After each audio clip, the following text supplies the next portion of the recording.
وعلى سيد الأنبياء والمرسلين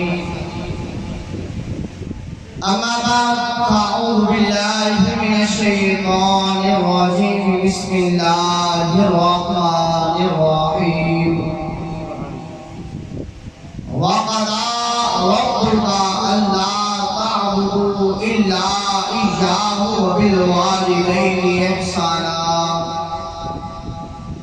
صدق الله العظيم وصدق رسوله النبي الكريم الأمين قال النبي صلى الله عليه وسلم ملعون من عق والديه ملعون من عق والديه ملعون من عق والديه صدق الله العظيم إن الله وملائكته يصلون على النبي يا أيها الذين آمنوا صلوا عليه وسلموا تسليما اللهم صل وسلم على سيدنا وسندنا ومولانا محمد وبارك وسلم وصلوا عليه باواز بلند نبی پاک صلی اللہ علیہ وآلہ وسلم کی بارگاہ اقدس مبارکہ میں ہدیہ درود و سلام پڑھیں، کوئی زبان خاموش نہ رہے بلکہ مل کر پڑھ لیجیے الصلاۃ والسلام علیک یا رسول اللہ۔ باواز بلند پڑھ لیجیے الصلاۃ والسلام علیک یا سیدی یا حبیب اللہ وعلی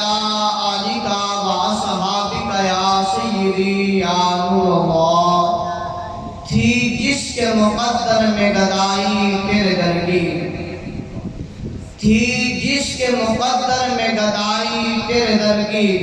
قدرت نے اسے راہ دکھائی پھر گرگی رویا نہ بہت اس شخص کے قدموں سے لپٹ کر رویا نہ بہت اس شخص کے قدموں سے لپٹ کر جس نے بھی کوئی بات سنائی پھر گرگی۔ یہ کوئی عام شاعر نہیں ہے بلکہ حضرت پیر سید نصیر الدین گولوی رحمۃ اللہ علیہ کا لکھا ہوا یہ شعر ہے، بڑا ہی اچھا، بڑا ہی پیارا، کیونکہ میرے آنے سے پہلے میرے محترم برادران اکبر، بڑے بھائی میرے رہنما بھائی نوید بھائی جو ہے وہ بھی کلام انہی کا پڑھ رہے تھے، تو میں نے یہی سوچا اور اچھا جانا کہ میں بھی اپنے بیان میں انہی کا اشعار جو ہے وہ آپ کے سامنے پیش کروں، اور اللہ تبارک و تعالیٰ کی پاک بارگاہ میں دعا بھی کرتا ہوں کریم اللہ ان کے صدقے بابا جی کی بخشش فرمائے۔ تو فرمایا رویا میں بہت اس شخص کے قدموں سے لپٹ کر رویا میں بہت اس شخص کے قدموں سے لپٹ کر جس نے بھی کوئی بات سنائی پھر گرگی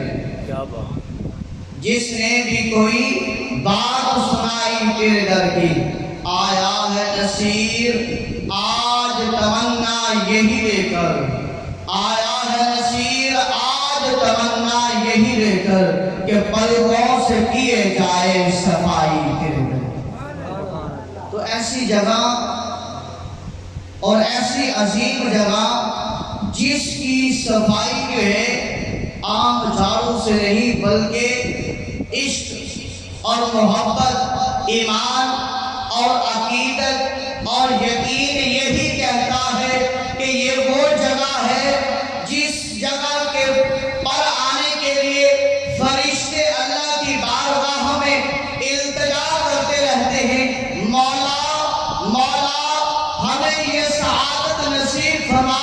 ہم زمین پر جائیں اور زمین پر جا کر اس حسین ٹکڑے پر جائیں جہاں تیرے محبوب کے قدمین لگتے رہے، اور پھر وہاں جا کر تیرے محبوب کی جگہ کو، تیرے محبوب کے جہاں قدم لگے ہیں اس جگہ کو، اس شہر کو، اس قریہ کو، اس جو ہے وہ نگر کو اپنی ان آنکھوں کے ساتھ جھاڑو لگائے اور وجد کے ساتھ پیار و محبت کے ساتھ، عقیدت کے ساتھ ہم جھوم کر درود و سلام کا نذرانہ بھی پیش کریں۔ بابا سیدنا حضرت عائشہ صدیقہ رضی اللہ تعالی عنہا آپ بھی فرماتی ہیں کہ لوگوں، امام الانبیاء صلی اللہ علیہ وسلم کا فرمان ہے، جو فرشتہ ایک مرتبہ زمین پر آ کر میری قبر انور مبارک پر، روضہ رسول پر یا میری بارگاہ میں آ جاتا ہے، وہ آ کر درود و سلام پڑھنے کی سعادت حاصل کر لیتا ہے، قیامت تک اللہ کی بارگاہ میں وہ التجا کرتا رہتا ہے، اللہ دوبارہ موقع عطا فرما۔ فرمایا پھر موقع نہیں ملتا، 17,000 فرشتے صبح آتے ہیں اور 17,000 فرشتے شام کو آتے ہیں۔ فرمایا نہ صبح والوں میں شام والا آتا ہے، نہ شام والوں میں قیامت تک جو ہے صبح والا آئے گا۔ یہ ہے شان اور عظمت مقام، اور اس جگہ پر، اس جگہ کے لیے تو پھر پیر نصیرت، پیر ملت، پیر نصیر الدین نصیر گولوی رحمۃ اللہ علیہ کا کیا عقیدہ، بڑا ہی پیارا ہی ہے نا کہ یہ عقیدت، یہ وحدت، یہ پیار، یہ محبت صرف کسی جگہ کے لیے ہے کہ یہ وہ جگہ ہے جس کو صفائی کرنے کے لیے، جس کی ستھرائی کرنے کے لیے ہاتھ نہیں، کپڑا نہیں، جھاڑو نہیں، بلکہ ان پلکوں کی ضرورت ہے۔ بابا جی انہی کے مرید تھے، انہی کے عقیدت مند تھے، انہی سے فیض حاصل کرنے والے تھے اور انہی سے محبت رکھنے والے تھے، عقیدت رکھنے والے تھے، اور انہی کے ساتھ جو ہے وہ پیار کرنے والے تھے، اور ہر مرتبہ اس پر جانا، جا کر حاضری دینا، درود و سلام پڑھنا، اور ان کے مطابق جو ہے وہ اپنے آپ کو ڈھال کر چلنا، بڑی بات ہے۔ تو آج ہمارا اکٹھا ہونا، مل بیٹھنا، وہ بھی دراصل کسی رسم کے مطابق نہیں ہے، دکھانے کے مطابق نہیں ہے کہ بابا جی کے بیٹوں کو پتہ چل جائے کہ فلاں بھی آیا تھا، فلاں بھی آیا تھا، نہیں، بلکہ ہمارا مقصد یہی ہے یہاں پر آنے کا کہ ہم آئیں گے، اس کی بھی بخشش کی دعا کریں گے اور اپنے لیے بھی بخشش کی دعا کریں گے، تو اللہ قبول فرمائے۔ اب آپ اسی وقت موضوع کی طرف آتے ہیں، ٹائم بہت تھوڑا ہے، کہ اللہ وحدہ لا شریک اپنے عصمت والے قرآن میں ارشاد فرماتا ہے، وَقَضَىٰ رَبُّكَ أَلَّا تَعْبُدُوا إِلَّا إِيَّاهُ وَبِالْوَالِدَيْنِ إِحْسَانًا۔ کیا ایمان والو، صرف میری عبادت کرنی ہے، اللہ کے علاوہ کسی کی عبادت نہیں کرنی۔ وَقَضَىٰ رَبُّكَ أَلَّا تَعْبُدُوا، میرے علاوہ کسی کی عبادت نہیں کرنی، کسی کو الہ نہیں ماننا۔ اللہ پھر کیا کرنا ہے؟ اللہ فرماتا ہے عبادت جب کر لو، قرآن جب پڑھ لو، نماز جب پڑھ لو، ذکر و اذکار جب کر لو، مسجد میں آ کر پھر جب واپس جانے لگو، تو پھر جو تمہارے اوپر کام ہے وہ یہ ہے کہ اپنے والدین کے ساتھ احسان کرنا ہے، اپنے والدین کے ساتھ حسن سلوک کرنا ہے، اپنے والدین کی خدمت کرنی ہے۔ گویا اللہ کی عبادت کے بعد جو اللہ نے حکم دیا ہے وہ کوئی اور نہیں، اپنے والدین کے ساتھ اس نے سلوک کر دیا ہے، اس نے سلوک کر دیا ہے۔ امام الانبیاء صلی اللہ علیہ وآلہ وسلم کی پاک بارگاہ میں صحابی آتا ہے، آ کر عرض کرتا ہے، یا رسول اللہ، سبھی کہہ دیجئے بلند آواز سے صلی اللہ علیہ وسلم، یا رسول اللہ صلی اللہ علیہ وسلم، یا رسول اللہ پتہ کیسے چلے کہ اللہ ہم سے راضی ہے یا ناراض ہے؟ یا رسول اللہ پتہ کیسے چلے گا کہ اللہ ہم سے راضی ہے یا ناراض ہے؟ میرے اور تیرے پیارے محبوب صلی اللہ علیہ وسلم نے فرمایا، اے میرے صحابہ، گھر جا کر باپ کو دیکھ لو، اگر جس کا باپ اس سے راضی ہے تو خدا بھی اس سے راضی ہے، اگر باپ ناراض ہے تو یاد رکھ لیجیے کہ عرشوں کا خدا بھی ناراض ہے، محمد مصطفیٰ کا خدا بھی اس بندے سے ناراض ہے جس سے خدا ناراض ہے۔ اللہ وحدہ لا شریک کو راضی رکھنا ہے تو اپنے باپ کو بھی راضی رکھنا ہوگا، اپنے بڑے باپ کا بھی خیال کرنا ہوگا، اپنے سفید داڑھی والے، سفید بال ریش بالوں والے بوڑھے کا بھی خیال کرنا ہوگا۔ اگر وہ راضی ہوا تو عرشوں کا خدا بھی راضی ہو جائے گا۔ تو ایک اور حدیث پاک کہ امام الانبیاء صلی اللہ علیہ وسلم نے فرمایا، اور یہ میں اپنے اور آپ کے لیے دونوں کے لیے نسخہ بھی بتا رہا ہوں کہ جو بندہ یہ چاہتا ہے، توجہ کر لیں، جو بندہ یہ چاہتا ہے کہ اس کی عمر لمبی ہو جائے، جو بندہ چاہتا ہے اس کا رزق جو ہے فراوانی اس کے رزق میں پیدا ہو جائے، اس کا رزق جو ہے وہ بڑھ جائے، جو بندہ یہ دو کام کرنا چاہتا ہے، یہ ہر بندے کی خواہش ہے، چاہے وہ بچہ ہے یا جوان ہے یا بوڑھا ہے، مرد ہے یا عورت ہے، لڑکی ہے یا لڑکا ہے، ہر کسی کی خواہش ہے کہ اللہ مجھے اور زندگی عطا فرما، اللہ مجھے اور زندگی عطا فرما، اللہ مجھے بیماری سے بھی محفوظ فرما۔ اور رزق کے لیے بھی ہر بندہ دوڑتا ہے، بوڑھا ہے تو بھی پیسوں کے لیے، مال کے لیے، دولت کے لیے ہر طرح کا کام کرتا ہے، تو وہ بھی یاد رکھ لے۔ محبوب اللہ نبی جی علیہ السلام نے فرمایا جو بندہ یہ چاہتا ہے کہ اس کی عمر میں اضافہ ہو جائے وہ اپنے والدین کی خدمت کرے، اللہ اس کی عمر میں اضافہ کروا دے۔ اور محبوب علیہ السلام نے اسی حدیث مبارکہ میں دوسرا حصہ ارشاد فرمایا، امام الانبیاء صلی اللہ علیہ وسلم نے فرمایا جو بندہ یہ چاہتا ہے کہ میرے رزق میں برکت پیدا ہو، کماتا ہے 30,000، کماتا ہے لاکھ روپے، جیسا ہی آخری مہینے کے آخری ایام آتے ہیں تو وہ بندہ کبھی اس دکان سے ادھار مانگتا ہے، کبھی بھائی سے ادھار مانگتا ہے، تو کبھی امام مسجد سے آ کر ادھار مانگتا ہے کہ مجھے کچھ دے دیجئے میرا گھر کا جو ہے وہ چولہا جلا سکوں۔ کماتا ہے زیادہ لیکن برکت نہیں ہے، مانگتا پھرتا ہے۔ آؤ امام الانبیاء صلی اللہ علیہ وسلم سے پیار کرنے والوں، امام الانبیاء صلی اللہ علیہ وسلم سے محبت کرنے والوں، آؤ تمہیں بتاتا چلو امام الانبیاء صلی اللہ علیہ وسلم نے یہ نسخہ کل قیامت تک کے لیے امت محمدیہ کو عطا فرما دیا۔ جو بندہ یہ چاہتا ہے اس کا رزق بڑھ جائے، اس کے رزق میں برکت پیدا ہو جائے، امام الانبیاء صلی اللہ علیہ وسلم نے فرمایا وہ اپنے مال و دولت کو اپنے والدین پر خرچ کر دے، اللہ اس کے رزق میں برکتیں عطا فرما دے۔ اپنے مال و دولت کو امام الانبیاء صلی اللہ علیہ وسلم نے فرمایا اپنے والدین پر جو بندہ خرچ کرتا ہے اللہ اس کے رزق میں برکت عطا فرما دیتا ہے۔ اب سن لیجئے کہ جس کا والد اس دنیا فانی سے انتقال کر جائے، اگر اس کے اوپر قرض ہو تو یہ نہیں ہے کہ بچے جو ہے وہ راہ فرار اختیار کر لیں کہ ہم کیسے دیں گے، بلکہ نہیں، قرض ادا کرنے کا، والدین کا قرض ادا کرنے کا اولاد کو اللہ کے محبوب نے حکم دیا ہے۔ صحابی رسول ہے، نام جابر ہے، جابر بن عبداللہ رضی اللہ تعالیٰ عنہ۔ آپ فرماتے ہیں جب جنگ احد ہوئی نا، جنگ احد میں میرے والد ماجد عبداللہ رضی اللہ تعالیٰ عنہ انتقال کر گئے۔ جب میرے بابا انتقال کر گئے تو ان کے اوپر بڑا قرض تھا، اگر میں ساری زندگی کماتا رہتا اور اپنے والد کا قرض ادا کرتا رہتا تو میرے سے وہ قرض ادا نہیں ہونا تھا۔ ایسے رسول اللہ صلی اللہ علیہ وسلم کا یہ پیارا غلام، اس کا ایمان دیکھیں، یقین دیکھیں۔ رسول اللہ صلی اللہ علیہ وسلم کی بارگاہ میں آتا ہے، ہاتھ باندھ کر کھڑا ہو جاتا ہے۔ توجہ کر لیجیے، یہ ایک بات یہ کرنی ہے اور ایک اس کے ساتھ ایک اور نصیحت کے لیے بات کرنی ہے، پھر ٹائم ختم۔ کہ رسول اللہ صلی اللہ علیہ وسلم کا صحابی ہے، امام الانبیاء صلی اللہ علیہ وسلم کی بارگاہ میں آ جاتا ہے، یا رسول اللہ میرے والد صاحب جنگ احد میں شہید ہو گئے ہیں،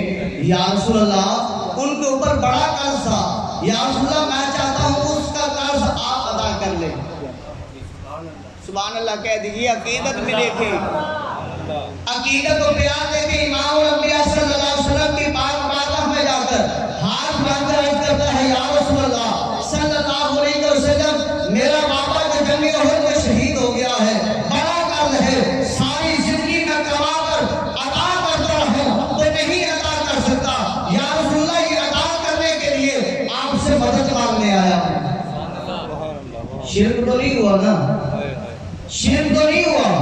کہ یا رسول اللہ آپ سے مدد مانگنا چاہتا ہوں۔ امام الانبیاء صلی اللہ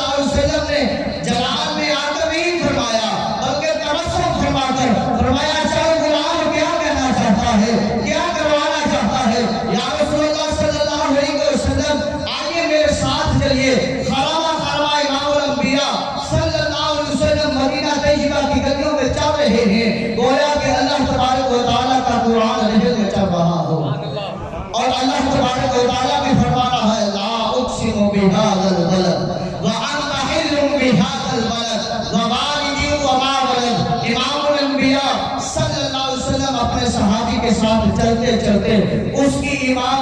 کی جگہ پر، اس کی قرارگاہ پر جاتے ہیں۔ امام الانبیاء صلی اللہ علیہ وسلم سے عرض کرتا ہے یا رسول اللہ یہ تھوڑی سی کھجوریں ہیں، آپ یہاں پر بیٹھ جائیے اور میں اپنے بابا کے قرض داروں کو بلا کر آتا ہوں۔ رسول اللہ صلی اللہ علیہ وسلم کھجوروں کے پاس بیٹھے ہیں۔ وہ صحابی جابر بن عبداللہ رضی اللہ تعالیٰ عنہ جاتے ہیں، اے فلاں بن فلاں تو نے میرے بابے سے قرض لینا تھا۔ کہتا ہے ہاں آ جاؤ، پھر آ جاؤ، میں تجھے دینے کے لیے تیار ہوں۔ دوسرے کو بلاتا ہے، تیسرے کو، ادھر لائن ہے لینے والوں کی، ادھر کھجوریں ہیں تھوڑی، ادھر ساتھی کوثر بیٹھا ہے دینے کے لیے۔ سبھی کو عطا کیا، عطا کیا، عطا کیا، عطا کیا۔ اب قرض لینے والے ختم ہو گئے ہیں، جتنی کھجوریں موجود تھی اتنی ویسی کی ویسی موجود ہیں۔ جابر بن عبداللہ فرماتے ہیں اے لوگوں، اے یارو سن لو، میں یہ جو ہے جج نہیں کر سکتا تھا کہ جب امام الانبیاء صلی اللہ علیہ وسلم آئے تھے اس وقت کھجوریں زیادہ تھی یا اس سے کم تھی، تو لہذا مجھے تو یہی محسوس ہوتا ہے اس سے کم تھی، قرض دار بھی لے گئے ہیں اور باقی باشی بھی گئے ہیں، تو قرض جو ہے وہ ادا کرنا چاہیے۔ تو اب آخری ایک اور نصیحت کہ دور حکومت ہے حضرت سلیمان علیہ نبی شینا علیہ السلام کا، ان کا دور نبوت ہے، اور ان کے دور نبوت میں ایک شخص جو ہے وہ شراب پی کر گھر آتا ہے، اور گھر جب آتا ہے اس نشے کی حالت میں باپ جو ہے اس شخص کو، اپنے بیٹے کو روکتا ہے، کہتا بیٹا تجھے شرم نہیں آئی کہ سلیمان علیہ نبی شینا علیہ السلام نے شراب پینے سے منع کیا ہے، شریعت میں شراب پینا جو ہے وہ حرام ہے، تو نے یہ رجس سے کام کیا ہے۔ وہ نشے کی حالت میں تھا، اس نے باپ کو تھپڑ مار دیا۔ جب باپ کو اس نے تھپڑ مارا اتنا زور کے ساتھ کہ بوڑھا باپ تھا، ضعیف تھا، اس کی آنکھ جو ہے وہ باہر آ گئی۔ اب آنکھ جب باہر آئی اس نے اپنی آنکھ کو اٹھایا اور اپنے بیٹے کو چھوڑ کر الگ ہو گیا۔ بیٹے کو مارا نہیں ہے، پکڑ کر گھسیٹا نہیں ہے، بددعا نہیں کی۔ کیوں؟ باپ ہوتا ہے، باپ ہوتا ہے۔ تھپڑ بھی مار دیا ہے لیکن باپ نے بددعا نہیں کی، بلکہ صبر و تحمل کے ساتھ اس جگہ سے الگ ہو گئے۔ اور جب اس لڑکے کو ہوش آیا، شراب کا نشہ ختم ہوا، جب دیکھا باپ کو، بڑے باپ کو کہ آنکھ پر پٹی باندھی ہوئی ہے، عرض کرتا ہے بابا جان پٹی کیوں باندھی ہے؟ باپ فرماتا ہے بیٹا یہ تیری ہی کاریگری ہے، یہ تو نے ہی مارا ہے جس کی وجہ سے یہ میری آنکھ نکل گئی ہے۔ اس نے کہا اچھا میں نے یہ کیا ہے، تو اپنی آنکھ کو بھی نکال دیتا ہے اور اپنے اس ہاتھ کو بھی کاٹ دیتا ہے۔ کہتا ہے بابا اگر میں نے تیرے سے ظلم کیا ہے، میں نشے کی حالت میں آ کر میں نے تجھے تھپڑ مارا ہے، بابا میری سزا یہی بنتی ہے، میں نے اپنی آنکھ کو بھی نکال دیا ہے، اپنے اس ہاتھ کو بھی کاٹ دیا ہے۔ دوستو سن لو، باپ پھر باپ ہی ہوتا ہے، باپ کی آنکھوں سے آنسو جاری ہو جاتے ہیں، بلبلا اٹھتا ہے، کہتا ہے بیٹا میں تو عمر گزار چکا تھا، میری آنکھ چلی گئی تھی، میں نے تجھے بددعا نہیں کی، میں تیرے سے ناراض نہیں ہوا، یہ تو نے کیا ہے؟ اپنی آنکھ بھی نکال دی، ہاتھ بھی کاٹ دیا۔ پھر کیوں نہ کہیں اگر ماں زندہ ہو فرشتے کچھ نہیں لکھتے، اگر ماں زندہ ہو فرشتے کچھ نہیں لکھتے، موت اگر ماں کی ہو دکھ بھی نہیں لکھتے، یتیمی ساتھ لاتی ہے زمانے بھر کے دکھ یارو، یقیناً اگر باپ زندہ ہو تو کانٹے بھی نہیں چبھتے۔ اپنے بیٹے کو لیا، کہا بیٹا اب رکنا نہیں ہے، ابھی کسی کے سامنے جھکنا نہیں ہے، کہیں جانے کی ضرورت نہیں ہے، اللہ کا طبیب یہیں پر موجود ہے، آؤ تمہیں لے چلتا ہوں، اس جگہ پر لے چلتا ہوں جو نکلی ہوئی آنکھ بھی لگا دے گا، کٹا ہوا بازو بھی لگا دے گا۔